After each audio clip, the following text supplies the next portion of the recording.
मुझसे सवाल ये किया जाता है कि श्रीनगर में आगा रूहुल्लाह मेहदी साहब को मैंडेट क्यों,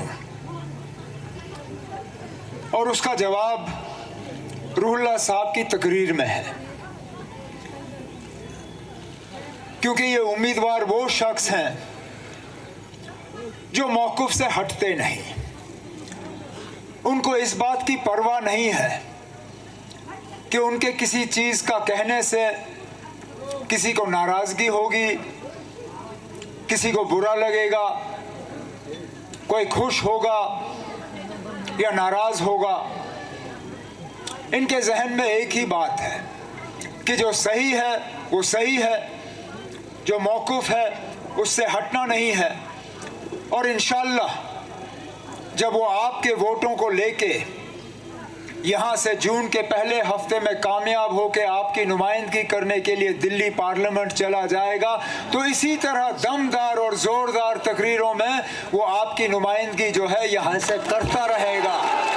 हमने वो लोग भी देखे जिन्होंने बीजेपी के खिलाफ वोट मांग के उन्हीं के साथ फिर हाथ मिलाया।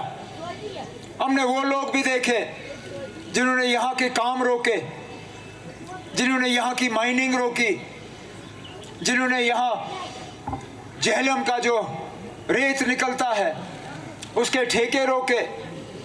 हमने वो लोग देखे जिन्होंने चोरी छुपे जो है बीजेपी को यहाँ अंदर लाने की साजिश रचाई, और आप खुलेआम कहते हैं कि हाँ जी हम बीजेपी के साथ हैं। उस बीजेपी के साथ जिस बीजेपी के लिए आज भी मुसलमानों के लिए कोई जगह नहीं, वो बीजेपी भी आज भी इस कौम के साथ जो है नफरत फैलाने पे लगी हुई है। और अफसोस की बात यह है कि उनको इस बात का एहसास जरा सा भी नहीं है कि इलेक्शन तो 3 जून को ख़त्म होगा।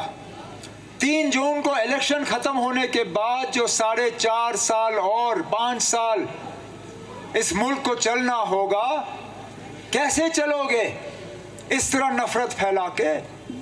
ये वो बदकिस्मत इलाका है जिसने पिछले ही दिनों एक हादसे में नन्हे मुन्ने स्कूल जाते हुए बच्चों को हमसे जुदा होते हुए देखा। कुछ उनमें से आज भी नहीं मिले जिनको उनके माँ बाप जो हैं सही तरीके से दफन कर पाए। और क्यों?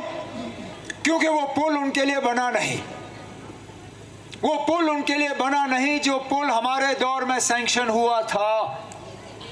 आप कौन सी बड़ी बात करोगे? आप कारखानों की बात करोगे, आप इन्वेस्टमेंट की बात करोगे, आप टनलों की बात करोगे, आप हवाई अड्डों की बात करोगे, आप रेल की बात करोगे।